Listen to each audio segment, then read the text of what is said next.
à Saint-Cloud le prix de la Gascogne, un handicap traditionnel, un peu comme le prix Teddy. Vous savez, il y a des quintés comme ça qu'on se rappelle, qui sont en début ou en fin de saison, parce que généralement ça sonne terrain lourd, et ça sonne Saint-Cloud, donc ça sonne rentrée parisienne.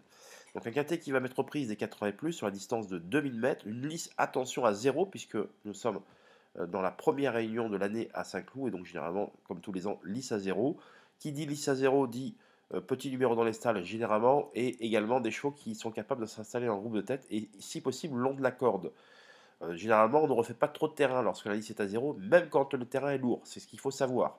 Alors après, au fur et à mesure des courses, la tendance peut changer, mais là, comme on parle de l'épreuve d'ouverture et de la première réunion de Saint-Cloud de l'année, il faudra, je le crois, privilégier les chevaux s'élançant justement dans le groupe de tête. Donc pour trouver mon analyse, c'est sur mon site, hein, bien évidemment, www.carbaros.fr, puisque je vais à la chasse aux infos, je connais bien l'ensemble des compétiteurs, les aptitudes des chevaux, ceux qui vont devant, ceux qui attendent, ceux qui ont l'aptitude au terrain, c'est très important tout ce que je vous dis là.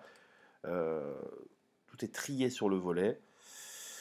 Alors, quel sera le favori ou la favorite du quintet de ce jeudi? Je fais toujours les vidéos à J-2, J-3. Il y a fort à parier que ça va se jouer la position de favorite entre le 3 American Glory, un 4 ans, une 4 ans qui vient de s'imposer dans un quintet cagnois, tenez-vous bien, par 8 longueurs et demie d'avance sur son poursuivant immédiat. Ce qui est assez rare pour être souligné. En d'autres mots, elle a gagné toute la course, du départ à l'arrivée, rapidement aux avant-postes. Donc ça, c'est un atout qu'elle aura, puisque, comme je l'ai dit, les chevaux qui vont devant vont être avantagés. Elle a la corde 10, donc ça va.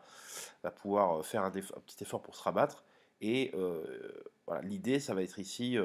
la dernière fois, elle est venue gagner tout à l'extérieur, en prenant tout l'extérieur de la piste de Cagne.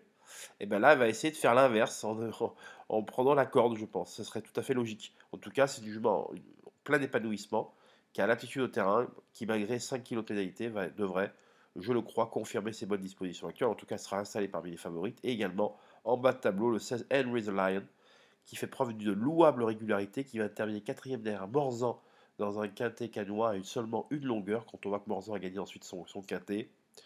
C'est un cheval qui est prêt à son juste poids, qui a un petit poids, justement, qui a un petit numéro dans les salles. C'est un cheval qui peut se monter aux avant-postes. Donc, Iron the Lion coche toutes les cases. Donc voilà, n'hésitez pas à venir me retrouver sur mon site. Je vous souhaite une très bonne journée et je vous dis à bientôt. Bye bye.